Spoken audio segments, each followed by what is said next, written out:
शाम को रात्रि में 60-70 बदमाशों द्वारा ग्राम कुंदनपुर में डकैती डाली गई। सूचना मिलने पर श्री बाबू शंकर शुक्ला जी स्वयं अपनी 12 बोर बंदूक लेकर रवाना हुए और बदमाशों का सामना किया और बदमाशों की गोली लगने से वे घटना स्थल पर ही वीर गति को प्राप्त हुए। ऐसे हमारे बीच मौजूद हैं। तो हम आज एक जो नई चीज है, झाबुआ जैसा प्रकाश ने बताया कि झाबुआ में शायद पहली बार इस तरह का आयोजन है, तो मैं ये चाहूँगा कि झाबुआ जिले के लोग इससे लाभान्वित हो।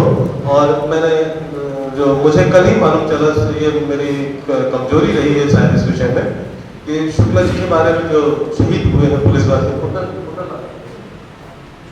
बाबू शंकर शुक्ला जी, उनकी वीरता के बारे में मुझे कल ही हमारे एसआरसी वालों ने बताया। तो मैंने कहा जरूर हम इस मौके पे उनको बुलाना चाहेंगे। और हम लोग, मुझे ही नहीं मालूम था, ये तो हमारी बहुत बड़ी कमी थी या मेरा बहुत बड़ी गलती थी, पर हमने आज सोचा कि हम उनको यहाँ बाहर आके जो हमारी गलती हुई उसको हम अपना पश्चाताप करें और इस मंच से हम उनको सम्मानित करें।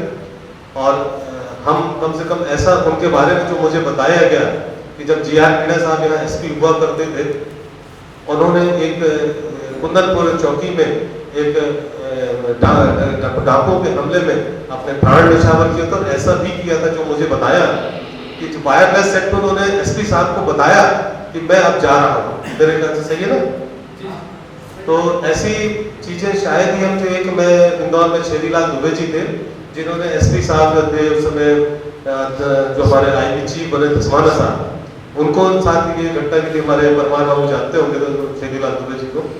ऐसे बिरले ही लोग होते हैं जो इतनी वीरता से करते हैं, सामना करते हैं। आपको एक तथ्य और बताऊंगा मैं कि जितने आप कभी शहीदों की लिस्ट देखेंगे तो जितने आर्मी पर्सन सीमाओं पे नहीं अपने प्राण त्यागते हैं, उतने पुलिस कर्मी ऐसे हमलों में अपने प्राण त्याग देते हैं।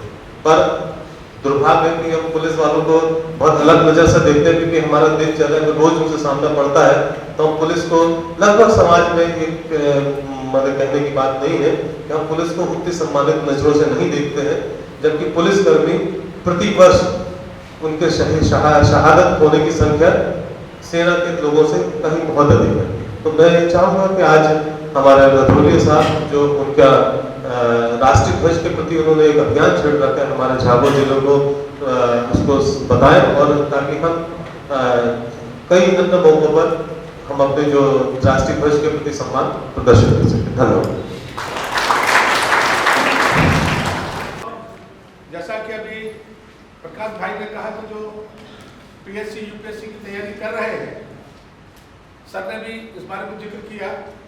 तो आज इस तरह का अभियान के तहत उन लोगों के लिए भी वो जानकारी मिलेगी जो उनके लिए तिरंगे झंडे से आने वाले प्रश्नों को हल आसानी से कर सकेंगे। क्योंकि एक चीज बताना चाहता हूं कि जब ये कौन बनेगा करोड़पति चल रहा था, तब वो करोड़पति क्या है, 7 करोड़ का कोई प्रश्न आता ना सर स्पेशल, उसमें अमिताभ बच्चन जी ने उस बंदे से पूछा कि भारत में यूनियन जेट लेके पहली बार कौन अंग्रेज अधिकारी आया था जिसके नेतृत्व तो वो यहाँ व्यापारी बन के आए थे। वो जवाब नहीं दे पाए थे। जवाब मेरे पास था, लेकिन मैं हॉट सीट पे नहीं था। ठीक है, कहने का मतलब है कि काफी कुछ जानकारी मिलेगी। अब थोड़ा सा झंडे के बारे में, अपने झंडा शुरू से देखते आ रहे, बचपन से देखते आ रहे हैं। मैंने भी इस प्रोग्राम को शुरू करने के पहले एक झंडा खादी भंडार से खरीदा था। ये मैं ठीक पकड़ा हूं उसको? हेलो, थोड़ा सा इंट्रैक्शन के लिए मेरे साथ ठीक पकड़ा? उल्टा है ना? रंग कौन सा ऊपर आएगा? केसरी। ओके, अभी ठीक है। चलिए, अगर मैं ये कहूं खादी भंडार से खरीदा था मैंने 1997 में, मगर ये जब मैंने पाया, देखा, तो मुझे पता चला कि ये स्टैंडर्ड फ्लैग की डेफिनेशन को फुलफिल नहीं कर रहा है। कोई बताएगा मुझे क्या कमी दिख रही इसमें आपको? मैं पास में आएगा।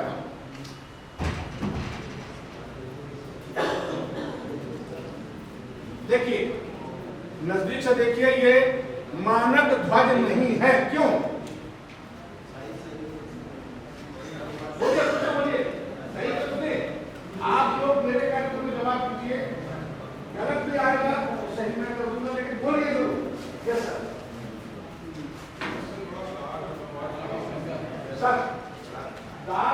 सकता है, मैं टेक्निकल बात कर रहा हूँ, टेक्निकल रूप से ये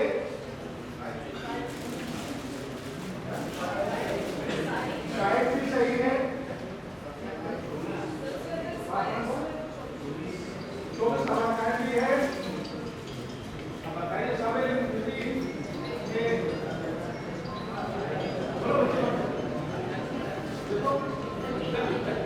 नहीं, ये तो ऐसा हो सकता है, तो टेक्निकली जल्दी है, नहीं बता पाए, नहीं देख पाए, करिए बोलो क्या,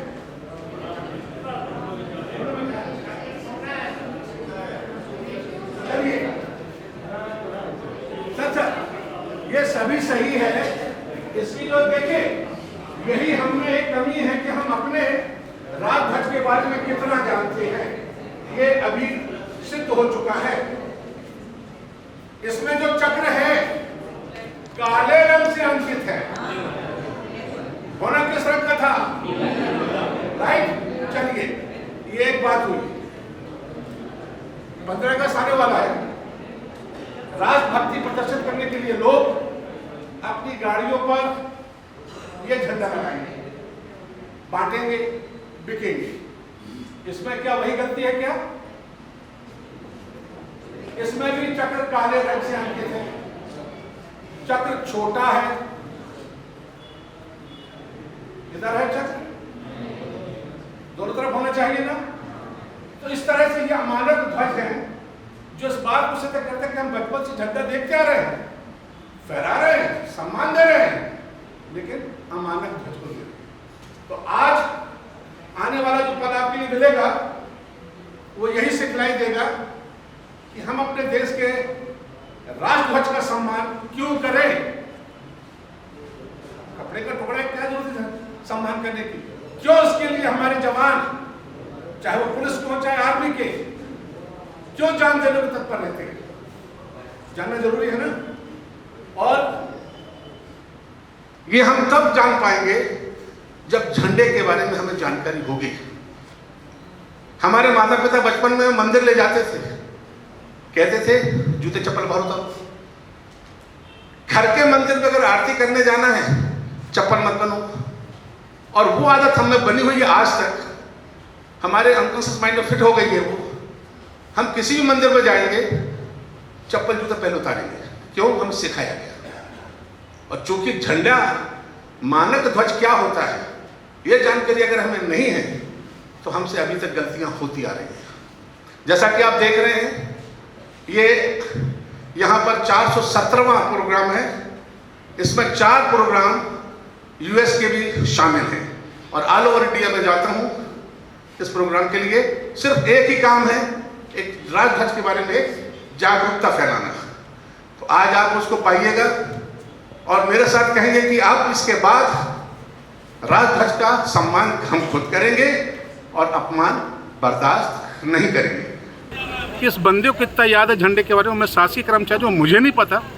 तो फिर मैंने इस बारे में इकट्ठा जानकारी शुरू की, और फिर 22 जुलाई 1997 को जब हम आज़ादी की 25वीं सालगिरह मना, हाँ 25वीं, जब 50वां सालगिरह मना रहे थे, उस वक्त से मैंने फिर इस अभियान को शुरू किया है। इंदौर के सेंट राइफल स्कूल से पूरे भारत के हर राज्यों में तक जा रहा हूँ, और अमेरिका विजिट पे गया तो वहाँ पे 4 प्रोग्राम भी दे के आया हूँ 2 बार में। और इस तरह से एक मिशन इसलिए बन गया है कि जो कमी मुझ में थी मेरी उम्र के लोगों में है, और भावी पीढ़ी को तो इसकी जानकारी, जब हमें नहीं तो उनको नहीं, तो उनको राजध्वज तिरंगे की आन बान शान के बारे में जानकारी दे दूंगा, और इस आने वाले समय में वो पीढ़ी वो गलतियाँ नहीं करेगी जो हमसे हुई हैं। ये मेरा उद्देश्य है इनको करने की। ध्वज विक्रय हैं, उन्हें जाके देखें, जो मानक मैंने बताया उन नज़र से देखें, और अगर वैसे नहीं है अपने विरोध दर्ज कराएं। प्लास्टिक के ध्वज तो कतई ना बिकने दें, वो प्रतिबंधित हैं। आपका ये अभियान सर कहाँ तक आगे, कहाँ तक जारी रहेगा? जब तक मेरी सांस और मेरा गला मेरे साथ है ये अभियान रुकेगा नहीं। हालांकि इस वक्त 70 साल का हो गया हूँ।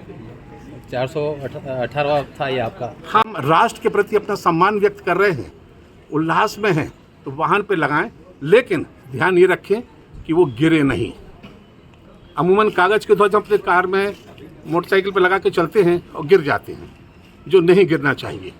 और अगर कहीं गिर गए हैं तो हम नागरिकों के फर्ज है कि हम ऐसे ध्वज जो गिर गए हैं उन्हें उठा लें, किसी के पैरों में ना आ पाएँ, और लोगों को जागरूक करें कि ये ना करें। उसकी हमने शाम को राजवाड़े में प्रस्तुति रखी है, जिसमें हमारी राष्ट्रीय महत्व की जो धुनें हैं वो जनता के सामने प्रदर्शित की जाएंगी।